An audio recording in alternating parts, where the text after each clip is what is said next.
सुप्रभात मेरे प्यारे मित्रों, आप सब कैसे हो। आप सबको राजेश कल्याणा की ओर से जी आयानु, सत श्री अकाल और गुड मॉर्निंग।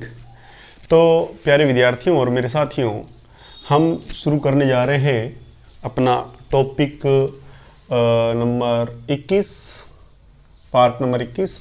और हमारा जो आज का जो बेटा टॉपिक होगा वो होगा, अपने चल रहा था द नाइन के बारे में। द नाइन्स को इंग्लिश में बेटा कहते हैं कैटाइंस, उसके बारे में हम बात करेंगे। और मैंने कल बताया था आपको कि द नाइन क्या कहलाते हैं, जो इलेक्ट्रॉनों को अपनी बाहरी कक्षा से क्या करते हैं, डोनेट करते हैं। तो थोड़ी सी डेफिनेशन हम द नाइन के बारे में लिखें तो द नाइन क्या कहलाते हैं। द नाइन अपने बाहरी को मैं यहाँ पे संयोजी लिखूं तो आप समझ लेना, बाहरी कक्ष से क्या करते हैं बेटा, इलेक्ट्रॉनों। अगर मैं इलेक्ट्रॉनों को इलेक्ट्रॉन्स लिखूं तो आप समझना ये बहुवचन है इलेक्ट्रॉनों का। द नाइन अपने बाहरी संयोजी कक्ष से इलेक्ट्रॉनों का क्या करते हैं, त्याग करते हैं। पहली बात। दूसरी बात, द नाइन के बारे में क्या कहेंगे हम। द नाइन अपने उदासीन संगत परमाणु से आकार में क्या होते हैं, छोटे। क्यों? क्योंकि वो इलेक्ट्रॉन त्यागते हैं तो उनके इलेक्ट्रॉन कम हो जाते हैं। या ऐसे कहें कभी कभी तो बाहरी कक्षा ही क्या हो जाती है बेटा, बाहरी कक्षा ही क्या हो जाती है, खत्म हो जाती है। तो हम यहाँ कहेंगे कि द नाइन हमेशा अपने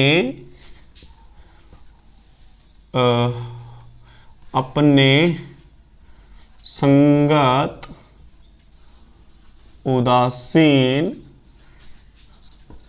परमाणु से आकार में क्या होते हैं, छोटे होते हैं। तीसरी बात ये होती है कि ये अधिकांशतः क्या होते हैं, ये अधिकांशतः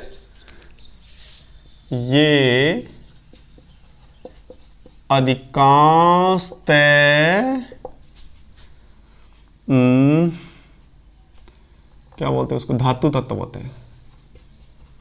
धातु तत्व या परमाणु होते हैं। ठीक है।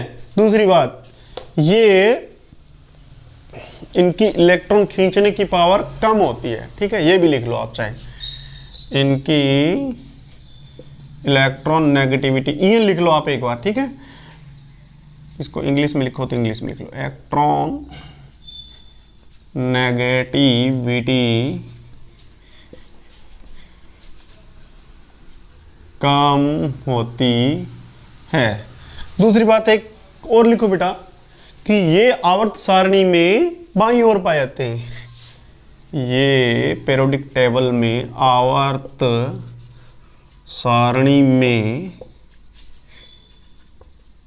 बाईं, या इंग्लिश में लिखो लेफ्ट साइड, बाईं और पाए जाते हैं।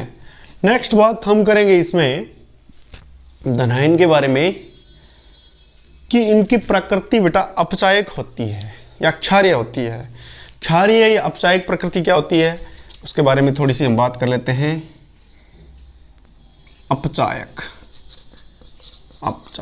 रिडक्टेज, या इसको हम कहेंगे क्षारीय, रिडक्टेज या बेसिक नेचर क्या होती है। अब अपचायक या क्षारीय का मतलब होता है, अपचायक वह कहलाते हैं जो दूसरों का क्या कर देते, अपचयन। ठीक है, ये मैंने बात आपको बता रखी है। इसके बारे में, या हम दूसरा अगर हम बात करें तो ये क्या होते हैं, इलेक्ट्रॉनों को त्यागते हैं।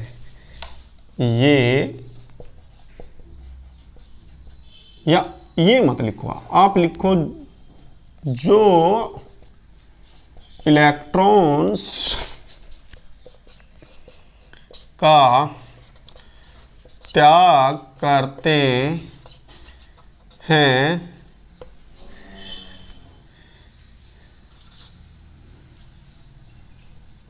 तथा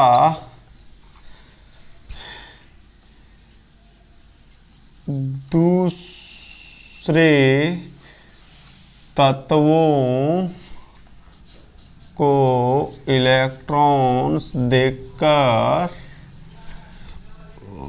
उनका क्या कर देते बेटा, अपचयन कर देते हैं,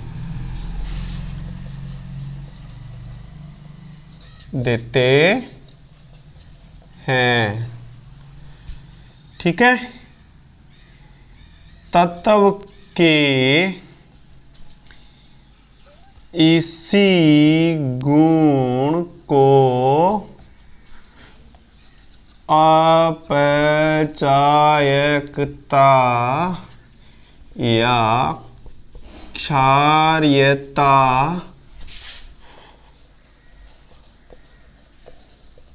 कहते हैं। ठीक है जी, ये आप उतार लीजिए और इसका शॉर्ट स्क्रीन खींच लीजिए। हमने ये बात कल आपको बताई थी कि बाहरी कक्षा से इलेक्ट्रॉन अगर कोई त्यागे वो धनायन कहलाता है। धनायन हमेशा अपने संगत उदासीन परमाणु से आकार में छोटा होता है। अधिकांशतः ये धातुएं होती है और इनकी ईएन कम होती है। ये आवर्त सारणी में बाईं ओर पाए जाते हैं। और दूसरी बात हमने कहा भी, ये अपचायकता का गुण रखते हैं। तो ये अपचायकता या क्षारीयता का गुण रखते हैं। ठीक है बेटा। अब सुनिए एक बात और यहाँ पे, ये कोई भी यौगिक है, चाहे आयनिक यौगिक है, उनके आगे जुड़ते हैं हमेशा। ठीक है, ये अणु यौगिक के हमेशा आगे जुड़ते हैं। इन सब बातों का हम डिफाइन कर चुके हैं और मैं थोड़ा सा आपको इसको रिवाइज करवा दूं। देखिए कि धनायन अपने बाहरी संगत कक्ष से, मैं यहाँ पे अगर इसको बनाऊं बेटा तो देखो यहाँ पे हमने बात की थी सोडियम का। आप उदाहरण भी सोडियम का लेना, अगर आप 10वीं क्लास के बच्चे हो तो उदाहरण सोडियम का बेस्ट उदाहरण है 9th और 10th के बच्चों के लिए। तो हमारे पास है सोडियम 11, आपको ये जो है 11 इलेक्ट्रॉन करने बेटा, ये 2 2 4, ये 2 2 4 6 10 और 2 12। तो 12 नहीं करना, यहाँ पे हम 1 लिख के यहाँ तक ही हम इलेक्ट्रॉन विन्यास लिखेंगे, आगे का लिखने की हमें जरूरत नहीं। तो 1s2 2s2 2p6 3s1। ठीक है। अब देखिए इसके बाहरी कक्षक में कितने इलेक्ट्रॉन बेटा, इसके बाहरी कक्षक में 1 इलेक्ट्रॉन है। अगर इसका इलेक्ट्रॉन विन्यास लिखें तो 2 8 1, इसका बाहरी कक्षक में कितने इलेक्ट्रॉन है, 1 इलेक्ट्रॉन है। अब बाहरी कक्षक में 1 इलेक्ट्रॉन है तो हम इसका चित्र बनाएं बेटा। ये छोटा सा चित्र मैं यहाँ बनाता हूँ, जगह है नहीं। मान लो प्रोटॉन और न्यूट्रॉन, और यहाँ पे है 2 इलेक्ट्रॉन पहली कक्षा में, दूसरे में है 8 इलेक्ट्रॉन, और इसके अंदर बेटा कितने इलेक्ट्रॉन हैं, ये आ गए आपके तीसरी कक्षा। सॉरी बेटा, ये मैं वापस बना रहा हूँ। ठीक है, ये वापस बना लेता हूँ। यहाँ पे है 1 इलेक्ट्रॉन। जब ये 1 इलेक्ट्रॉन त्याग देगा, और मैंने कल बताया था जब इलेक्ट्रॉन त्यागता है तो किसकी सहायता से त्यागता है, बाहर से उसको ऊर्जा देनी पड़ती है, जिसको हमने कल आयनन विभव कहा था। देखिए तो ये इलेक्ट्रॉन जैसे ही त्यागता है तो इसका आकार क्या हो जाता है बेटा, इसका आकार छोटा हो जाता है। अब ये जैसे ही इलेक्ट्रॉन इसने त्यागा तो इसका आकार क्या हो जाएगा, छोटा हो गया, ये धनायन बन गया। पहले ये सोडियम पूरा था, अब ये सोडियम प्लस बन गया। तो तो ये हमने क्या कहा, धनायन हमेशा अपने संगत उदासीन परमाणु से आकार में छोटा होता है, ये बात हमने डिफाइन कर दी। और धनायन अपने बाहरी संयोजी कक्ष से इलेक्ट्रॉनों का त्याग करता है। तो बाहरी कक्षा कौन सी है, इसकी तीसरी कक्षा बाहरी है। ठीक है, तो बाहरी जो भी कक्षा हो, तीसरी हो, दूसरी हो, पहली हो, जो भी हो, चौथी हो, उससे बाहरी कक्षा से इलेक्ट्रॉन देगा और उसी के अंदर ही अगर उसको ऑक्टेट या अष्टक पूरा करना है तो उसी में लेगा। ठीक है, मेन आपको 8 इलेक्ट्रॉनों का ही ज़्यादातर ध्यान में रखना है। नहीं, अगर किसी के पास इलेक्ट्रॉन जो है 1 है तो वो इलेक्ट्रॉन दे देगा, 2 है 2 दे देगा, 3 4 तक दे देगा। देख के जैसे वो इलेक्ट्रॉन दे देगा उसका बाहरी कक्षक समाप्त हो जाएगा, अब बाहरी कक्षक नया बन जाएगा जिसमें 8 इलेक्ट्रॉन होंगे। ये बात आप ध्यान रखना। दूसरी बात, अगर उसके पास 5 इलेक्ट्रॉन है तो वो लेगा, इलेक्ट्रॉन 3 लेने की टेंडेंसी होगी उसकी, 6 है तो 2 लेगा, 7 है तो 1 लेगा। इस प्रकार से वो अपना ऑक्टेट पूरा कर देता। अगर वो इलेक्ट्रॉन बेटा देता है तो वो धनायन कहलाता है, और अगर लेता है तो वो ऋणायन कहलाता है। इस बात का आप ध्यान रखना। ये बात आपकी दो चीजें आपकी क्लियर हो गई। तीसरी, ये अधिकांशतः धातु तत्व परमाणु होते हैं। ये हम बात जो है धातु होते हैं, तो सोडियम क्या है आपके सामने, सोडियम धातु है बेटा, पोटेशियम धातु है। तो धातु जो धनायन होते हैं वो धातु ही होते हैं। आपको पता है कि ये अगर हम फार्मूला लिखें बेटा NaCl का, NaCl सोडियम क्लोराइड, इसको बोलते हैं साधारण नमक सोडियम क्लोराइड। तो ये सोडियम क्लोराइड जो है, इसमें सोडियम बेटा ये धनायन है, ये आगे है, और जो ऋणायन होते हैं वो पीछे होते हैं। दूसरी बात, इनकी इलेक्ट्रॉन नेगेटिविटी क्या होती है, इलेक्ट्रॉन खींचने की पावर बेटा कम होती है। यानी कि सोडियम की जो इलेक्ट्रॉन खींचने की पावर है 0.9 है, और क्लोरीन की जो 3.1 इलेक्ट्रॉन वोल्ट होती है। बेटा ये जो है अपने आगे करेंगे कि इलेक्ट्रॉन नेगेटिविटी क्या होती है, इसलिए आप थोड़ा सा यहाँ पे इतना ध्यान रखें कि इसकी इलेक्ट्रॉन नेगेटिविटी कम होती है, इसकी इलेक्ट्रॉन नेगेटिविटी ज़्यादा होती है। ये इलेक्ट्रॉन ज़्यादा खींचता है, इसलिए सोडियम का इलेक्ट्रॉन बीच ये खींच लेता है, और सोडियम की इलेक्ट्रॉन खींचने की पावर क्या होती है, कम होती है। मैं इसको ऐसे समझाता हूँ कि अगर हम खेल रहे होते हैं, मान लो ताश खेल रहे होते हैं, तो जिसका रंग का पत्ता, देखिए धनायन हम याद करने के लिए आपको याद करना ही पड़ेगा बेटा। अगर 2-4 बार लिखोगे तो याद हो जाएगा, ऐसा कुछ है नहीं। और बेटा एक बात ध्यान रखना, जिसको मैंने कह दिया आप याद कर रहे हो तो उसको वास्तव में याद कर लेना। अगर आप विज्ञान के अंदर कुछ हासिल करना चाहते हो तो कुछ जो कॉन्सेप्ट है, बेसिक नॉलेज है, आपका जो आधार है, नींव है, वो मजबूत होनी चाहिए। और अगर आप 9th और 10th के बच्चे हो तो आपको ये, अगर आप साइंस लोगे आगे तो ये बहुत काम की चीज़ें आपकी होगी।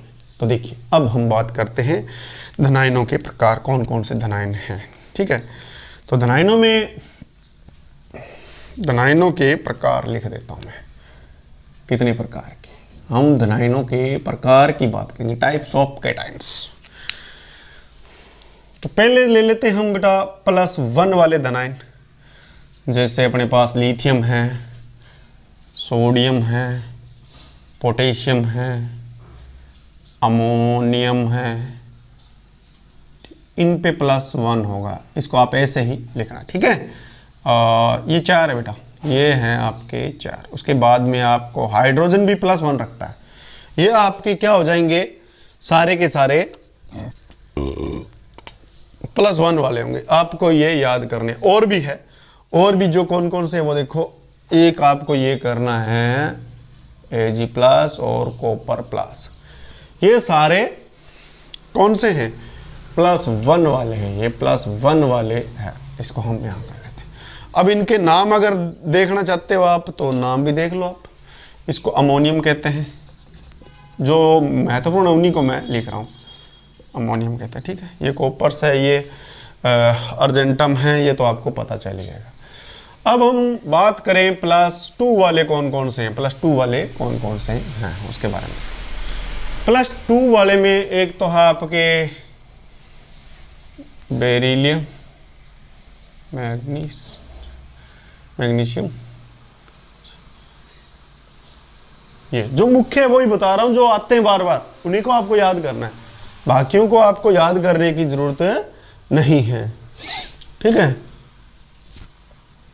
इसके अंदर आप देख लो 2, और एक याद कर लो आप फेरस का भी। फिर इसका ये, तो ये +2 वाले हैं, ये कौन से हैं? +2 वाले। अब बेटा +3 वाले कौन कौन से हैं वो देखो आप। +3 वाले, +3 वालों में आ जाएगा आपके, एक तो आ जाएगा आपके क्या बोलते हैं उसको, एल्यूमिनियम बेटा, एल्यूमिनियम वाला +3, और होगा फेरस 3, ये 3 बार फेरस 3। तो ध्यान रखना आप, ये 2 बार है इसकी संयोजकता, इनको बोलते परिवर्तनशील संयोजकता वाले तत्व, इनकी संयोजकता अलग अलग है, और ये भी परिवर्तनशील संयोजकता में आता। देखो ये 2 है, आपको याद करना है, इसकी 1 भी है 2 भी है, इसकी 2 भी है 3 भी है, ठीक है। तो ये आपको ऐसे ही याद करने हैं। अब अगर बात करें बेटा संयोजकता की, तो यहाँ पे संयोजकता तो आपका बिल्कुल कोई भी चीज है उसमें संयोजकता शब्द तो आएगा ही आएगा, वैलेंसी आएगी। इन सब की वैलेंसी कितनी बेटा? 1 है, इन सब की वैलेंसी 1। अगर मैं 1 1 यहाँ पे लगाऊं तो भी चलेगा, नहीं लगाऊं तो भी 1 मानना, ठीक है। इनकी संयोजकता बेटा कितनी है? 2 है। इनकी संयोजकता कितनी है? 3 है। तो आपको ध्यान रखना है कि ये तत्व कोई भी यौगिक के क्या होते, आगे आते हैं। समझ में आ गई बात आपको? अब ये तो धनायन की बात हो गई, ये तो हमारे किसकी बात होगी बेटा? धनायन की बात है। तो धनायन जो होते हैं वो अपने संगत उदासीन परमाणु से आकार में क्या हो जाते हैं? छोटे हो जाते हैं। और जो इलेक्ट्रॉन वो त्यागते हैं, तो इलेक्ट्रॉन त्यागते हैं तो उसको बाहर से हमें ऊर्जा देनी पड़ती है। तो देने वाली ऊर्जा का नाम हमने बताया था आयनन ऊर्जा या एंथैलेपी, या इसको इंग्लिश में बोलते हैं पोटेंशियल एनर्जी, या इसको एक आयोनाइजेशन पोटेंशियल भी इसको कहते हैं। आईपी भी अगर कहे तो भी चलेगा, ठीक है। आपको मैं आईपी ही बोलूंगा, आप ध्यान रख लेना। ये आयनन ऊर्जा है जो इलेक्ट्रॉन को निकालने के लिए दी जाती है। समझ में आ रही बात आपको? भी अगर किसी पत्थर को अपने को हटाना है, फेंकना है, नीचे फेंकना है, तो खिसका के फेंकना, तो हमें ऊर्जा देनी पड़ेगी कि नहीं उसको हटाने के लिए? तो वही चीज इसके अंदर, ठीक है। अब जो पत्थर है वो किससे जुड़ा हुआ है? वो धरती के आकर्षण बल से जुड़ा हुआ है। इसी प्रकार इसके अंदर अगर हम इलेक्ट्रॉन हटाते हैं, ये प्रोटॉन और न्यूट्रॉन है, यहाँ पे न्यूक्लियर चार्ज पाया जाता है, नाभिकीय आवेश पाया जाता है, वो बाहर वाले इलेक्ट्रॉन को बांधे रखता है, इसको बांधे रखता है, इनके बीच में बॉन्डिंग होती है जबरदस्त। अब इस ऊर्जा, इतनी ऊर्जा तो इसको देनी पड़ेगी, तब इसको ये निकाला जाता है। निकालने के बाद में जो ऊर्जा आपने दी है इसको, वो आयनन ऊर्जा कहलाती है, आयनन विभव कहलाती है। तो प्यारे विद्यार्थियों, आपको मेरा वीडियो कैसा लगा? और अगर आपको मेरा वीडियो अच्छा लग रहा है और आपके नॉलेज में आ रही है, तो प्लीज़ मैं आपसे रिक्वेस्ट कर रहा हूं कि आप ये जो नोट्स है वो अच्छी तरह कॉपी में उतार लीजिए। अगर आपको कोई समझ में नहीं आ रहा है, या कोई मेरे से भी हो सकता है कोई त्रुटि भूल बस जल्दी में रह जाती है, तो आप मेरे को कमेंट बॉक्स में लिख सकते हो, ठीक है। और वापिस मैं आपको स्मरण करवाना चाहता हूँ कि अपना जो है पार्ट नंबर 22 जो है वो ऋणायन होगा। ऋणायन के अंदर हम काफ़ी चीज़ें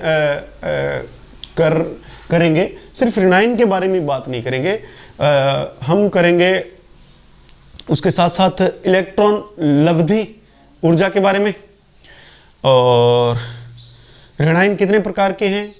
तो तब तक के लिए आप लोग इनको अच्छी तरह से याद कर ले, रट्टा लगा ले। और मैंने कहा था कि आपको मैंने इससे पहले 1 से लगा के 30 तक तत्वों को याद करने को कहा था। तो जिस बच्चे ने याद कर लिया मेरे को कमेंट बॉक्स में लिखना, ठीक है। तो दीजिए मेरे को इजाज़त, अब मैं अपने शब्दों को विराम देता हूँ। तो मिलते हैं अपने कल इसी समय सुबह मॉर्निंग में। तो अगर आप लोगों ने मेरे को कमेंट नहीं किया और लाइक नहीं किया, तो please like my videos, share. और अगर कोई बच्चा या विद्यार्थी, मेरा साथी, कंपटीटर नया है मेरी वीडियो पर, तो वो मेरे वीडियो को सब्सक्राइब कर ले, चैनल को सब्सक्राइब करने के बाद में बेल आइकन को दबा दें और ऑल पे क्लिक करने के बाद में आपके मेरे जितने भी वीडियो आएंगे वो आपके यूट्यूब चैनल पर नोटिफिकेशन के रूप में मिलते रहेंगे। तो प्रिय विद्यार्थियों, मिलते हैं हम नेक्स्ट नए टॉपिक के साथ में। तब तक के लिए जय हिंद, जय भारत, नमस्कार।